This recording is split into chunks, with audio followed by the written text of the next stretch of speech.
et bienvenue à notre émission Lire des livres. Aujourd'hui, nous allons vivre une interview inhabituelle puisque Jacques Doucan, notre invité du jour, est aux États-Unis et moi, ici à Renan.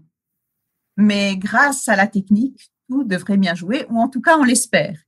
Mais c'est donc avec plaisir que j'accueille Jacques Doucan pour son livre Genesis, paru il y a quelques semaines aux éditions Vie et Santé. Un livre qui a un succès très grand puisqu'il est déjà en réimpression. Bonjour Jacques, comment allez-vous? Ça va très bien, merci. Le plaisir d'être avec vous.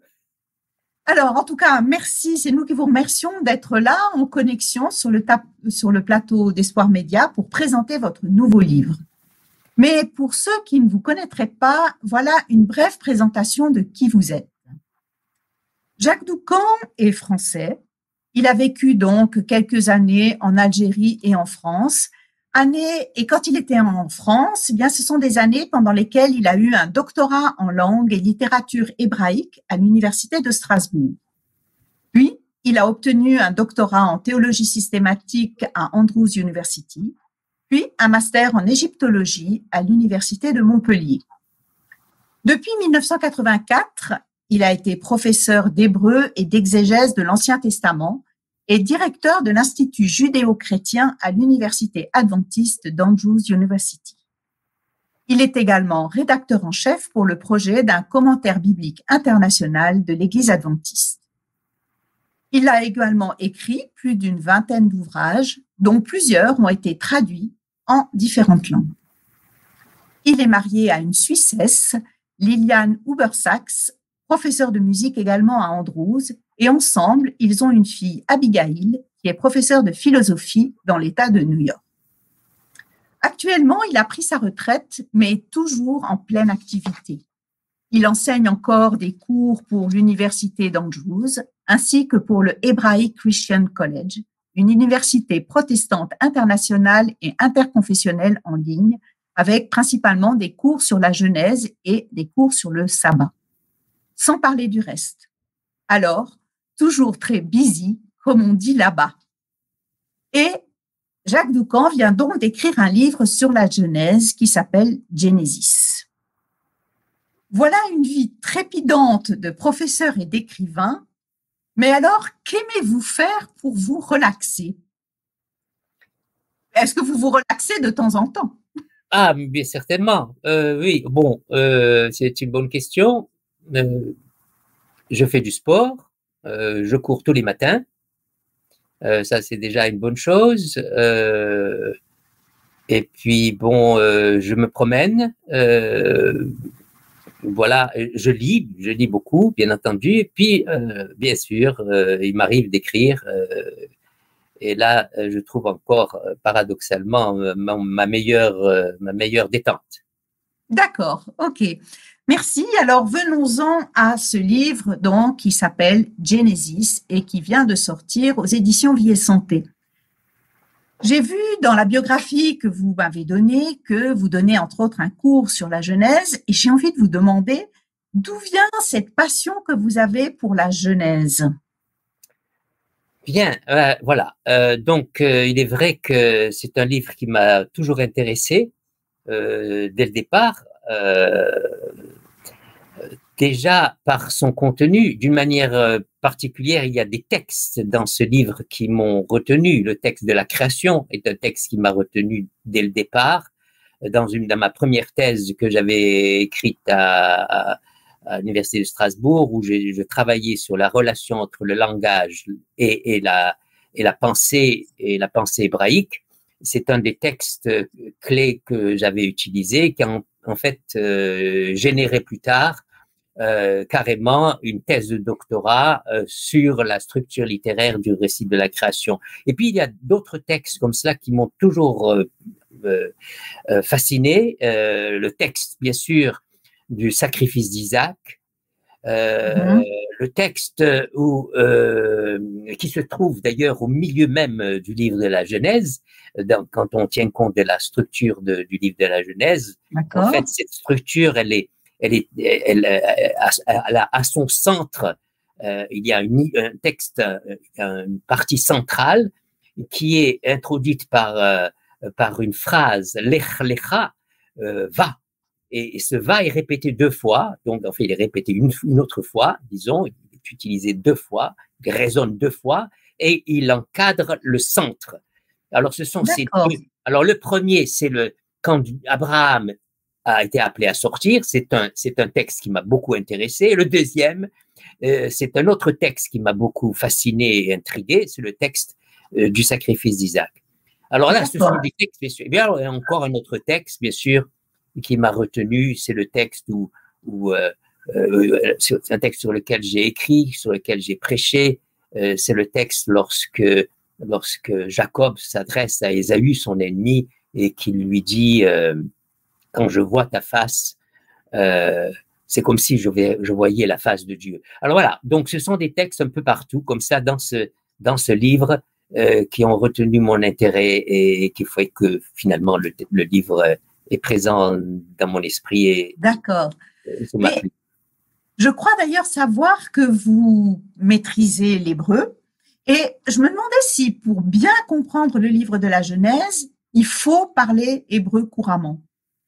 Ou bien ça aide, ou bien non, nos traductions sont suffisamment fiables pour bien comprendre ce livre de la Genèse. Parler l'hébreu couramment n'est pas nécessairement, disons, un devoir. On peut parler l'hébreu couramment et ne pas comprendre le livre de la Genèse, et ne pas comprendre. Il faut savoir que le livre de la Genèse est écrit en hébreu biblique, en ancien hébreu, tandis que l'hébreu dont on parle en Israël et bon, bien sûr, c'est la même langue, à certains points communs en la grammaire, mais ce n'est quand même pas l'hébreu de la Genèse. Pour répondre quand même à votre question, je pense que la connaissance de l'hébreu, qui est le texte original, la langue originale, qui a été utilisée par l'auteur lui-même, est importante parce qu'il y a beaucoup de jeux de mots. Et il y a beaucoup même des sons. Il arrive que même le message passe à travers le son, et on l'entend dès le départ d'ailleurs, et on le retrouve encore même à la fin du livre de la Genèse. Et puis il y a bien entendu des poèmes, il y a des choses qui ne sont pas traduites. On peut bien entendu comprendre le livre de la Genèse en le lisant dans une autre traduction, bien sûr, l'essentiel y passe. Mais il y a beaucoup de choses intéressantes, importantes, je dirais, qui ne passent pas. Hein. Ça, c'est toujours. Quand on les parle en français. Ouais. Hein. D'accord. Mais justement, j'avais déjà entendu une fois, mais peut-être vous allez me dire que c'est pas juste, que par exemple, le récit de la création est écrit sous forme poétique. Est-ce que c'est juste? Et que du coup, l'hébreu est d'autant plus important parce que on sait bien qu'en poésie, il y a des choses qui se répètent. Alors, en français, on a un petit peu, mais peut-être ça ressort plus fort en hébreu. Bon, bon, quand on dit poétique, cela ne signifie pas nécessairement la même chose que pour nous. Il faut savoir que dans la culture sémitique, en fait, tout est poésie. Et le fait d'être poétique ne signifie pas, soit dit en passant, que ce n'est pas historique. Donc le narratif, un texte narratif qui parle d'un événement réel est souvent écrit en poésie. Et ça ne signifie pas qu'il est en train de délirer à partir de son imagination. Il est quand même lié disons, au concret de l'histoire qu'il rapporte, et c'est pour mieux la rendre qu'il écrit en poésie. C'est vrai, beaucoup du texte, beaucoup de la Genèse est écrit et je suis même tenté de dire que toute la Bible est écrite en poésie, aussi bien dans l'Ancien Testament que dans le Nouveau Testament. Dans le marché, si vous faites l'expérience d'aller dans un marché, je sais pas, arabe ou sémitique, vous verrez que celui qui vous vend des tomates, il va vous parler en poésie pour mieux vendre ses tomates. Ça résonnera mieux. Ça ne signifie pas que ces tomates sont dans son imagination, elles sont réelles. Et c'est pour rendre ce réel encore que la poésie est utilisée. Donc, elle a un autre sens, pas toujours le même sens. La notion de poésie est différente dans la Bible qu'elle est dans notre langage, je dirais. D'accord. Ok. Mais alors justement, le livre de la Genèse, c'est le premier livre de la Bible. On lui donne une place très importante. Alors, pourquoi cette place si importante? Est-ce que ça ouvre sur beaucoup de choses qui va être dit dans toute la Bible? C'est le premier livre de la Bible et déjà à ce titre-là, c'est le livre qui va inspirer tous les autres. On a dit que si on n'avait pas le livre de la Genèse, on ne comprendrait pas la Bible. D'accord. Donc, c'est une façon de dire combien est importante. C'est pratiquement le livre auquel on se réfère le plus souvent. C'est le livre qui a véritablement, dont les thèmes sont reproduits jusque dans l'Apocalypse, dans le Nouveau Testament, chez les prophètes, aussi dans la littérature de sagesse, qu'on appelle la littérature de sagesse, le livre de Proverbes, Job, Ecclésiaste surtout. Ecclésiaste, il y a deux livres qui se réfèrent beaucoup au livre de la Genèse, et c'est pourquoi il faut donc pas s'étonner qu'il m'intéresse. C'est le livre de l'Ecclésiaste. C'est le livre qui le plus souvent se réfère au livre de la Genèse. Et puis le livre de Daniel.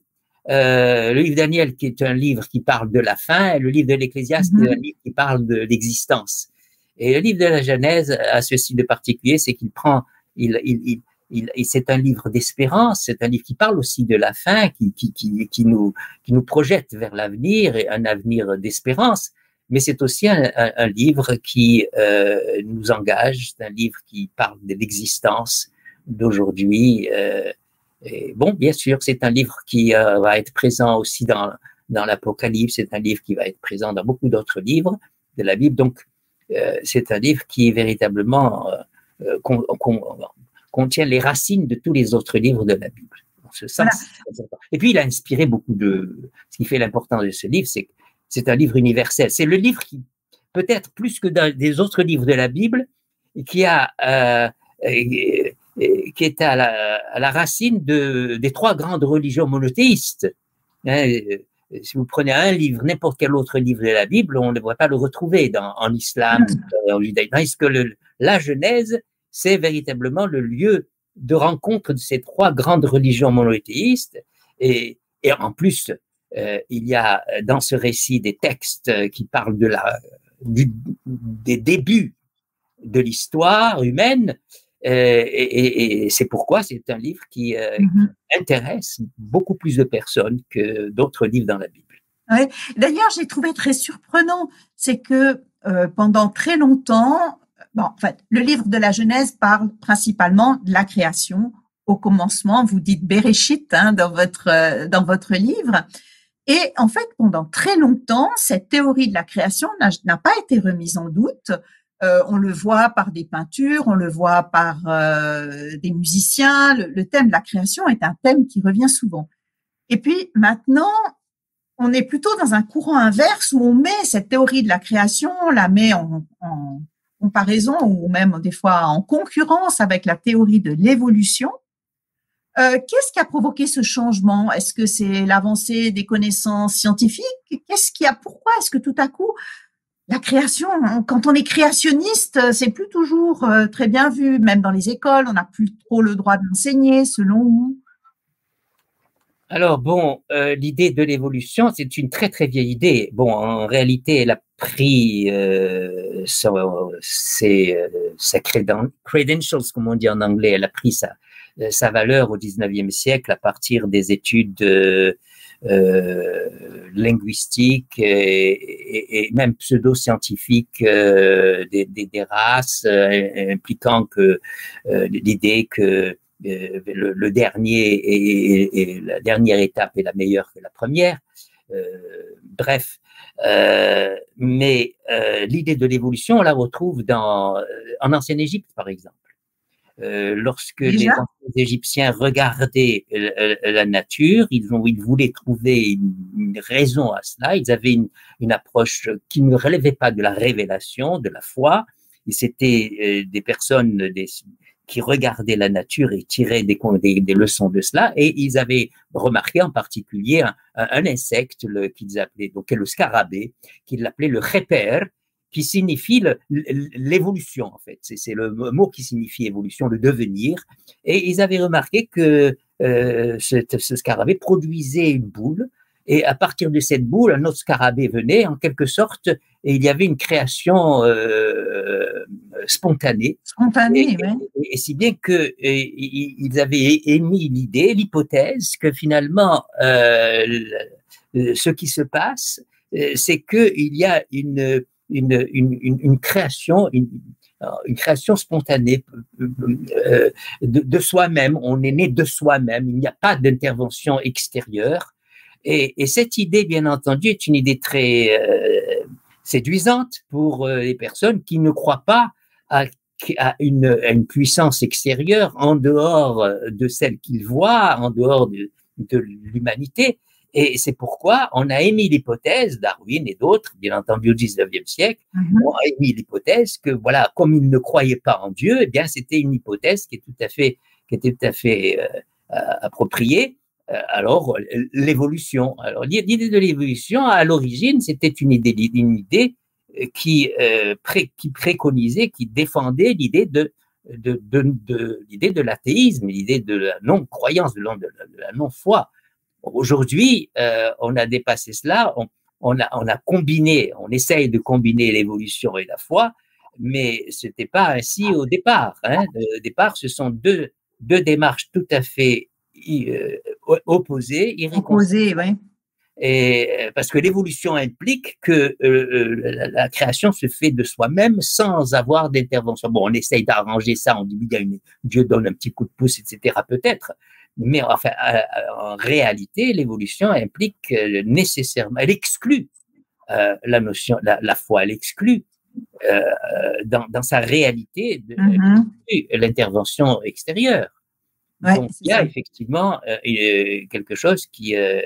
alors, curieusement, la seule définition de la foi qu'il y ait dans la Bible, elle se trouve dans l'Épître aux Hébreux, au départ de ce poème sur la foi, et la première définition de la seule que nous ayons, eh bien, elle est liée, elle relève, elle se réfère à la création, parce que la création implique d'abord quelque chose qui ne dépend pas de nous-mêmes, qui est en dehors de notre intelligence, en dehors de nos capacités. Et puis surtout, la création, c'est un événement qui s'est passé sans qu'il n'y ait d'homme pour observer. Il n'y a pas de témoin. La création, c'est véritablement l'événement de la foi par excellence. C'est-à-dire, je n'ai pas de témoin. Cela fait intervenir quelqu'un en dehors de moi-même que je ne contrôle pas. Il m'a précédé. Et en fait, je ne le vois pas. Je ne vois que les manifestations. Je ne vois que les résultats. Et à partir de ces résultats, j'en viens à penser à quelqu'un qui est là, mais que je ne vois pas. Et c'est cela la foi. Et là, bien entendu, l'évolution, à mon avis, elle exclut la foi. Ce sont deux démarches tout à fait irréconciliables. Irréconciliables, oui. Mais d'ailleurs, pour en rester sur ce sujet de la création, pourquoi est-ce qu'il y a deux créations entre Genèse 1 et 2, et en plus avec des noms de dieux différents? Alors bon, c'est une bonne question. C'est en fait ce travail que j'ai porté mon attention dans ma deuxième thèse de doctorat. Et bon, j'ai touché cela un petit peu dans la première. Les deux récits de la création avaient été remarqués par justement des critiques. Un critique en particulier, c'était un Français, Astruc, et il avait remarqué il y a deux récits tout à fait différents, opposés, un dieu Elohim, un dieu Elohim, il y avait deux perspectives totalement opposées, différentes, et il en avait conclu que ces deux textes ne sont pas de ce point de vue, c'est pas des révélations, c'était simplement des écrits de deux sources, par la suite, on a deux traditions, deux écoles, qui en fait, parce qu'il y avait là apparemment une contradiction, un contraste. Eh bien, cela a été en quelque sorte à l'origine de la méthode critique de la Bible, soit dit en passant. Donc, parce que, voilà, il y a la contradiction, et il y a deux écoles, donc c'est véritablement le produit d'une réflexion humaine. Ouais. Or, dans les dernières années, depuis les années 70, on a remis cela en question. La théorie des sources n'est plus acceptée comme une théorie valable. Et mon travail était effectivement un travail littéraire où j'ai pu remarquer que les deux récits étaient des récits en parallèle, qui se faisaient référence, qui se faisaient écho, pour rendre l'idée de deux perspectives, par exemple, en particulier, de deux perspectives de Dieu, le Dieu loin, le Dieu transcendant, et puis, deuxième, le Dieu proche. Et on rentre en quelque sorte dans la Bible avec cette tension de Dieu qui est à la fois le transcendant, le Elohim, de grand Dieu, de Dieu majestueux, de Dieu loin, de Dieu qu'on ne peut pas saisir, de Dieu puissant. Et puis alors, Yahvé, c'est le Dieu qui est formé par le verbe être, exister, c'est le Dieu qui est avec, c'est le Dieu qui est proche, c'est le Dieu qui parle. C'est dans le relationnel, en fait. C'est le Dieu relationnel, c'est le Dieu auquel d'ailleurs Jésus-Christ lui-même dans le Nouveau Testament s'identifie. Hein, donc et on peut pas avoir accès à Dieu s'il est seulement loin, et on ne peut pas non plus avoir accès à Dieu s'il est seulement près, parce que il est seulement près. Alors donc c'est cette tension qui fait d'ailleurs la qualité de l'adoration, qui fait la réalité. Voilà. D'accord. Mais alors justement, la création, Genèse 1 et 2, c'est magnifique, tout va bien. Et après vient le mal dans Genèse 3, et vous en parlez comme d'une absurdité. Ce que je comprends tout à fait, parce que on a envie de dire, Dieu n'aurait-il quand même pas pu faire que ce paradis de Genèse 1 et 2 continue? Pourquoi est-ce qu'il y a ce mal qui arrive? Pourquoi? Puis on voit les conséquences maintenant. Voilà. Pourquoi ce mal, cette absurdité du mal, en fait?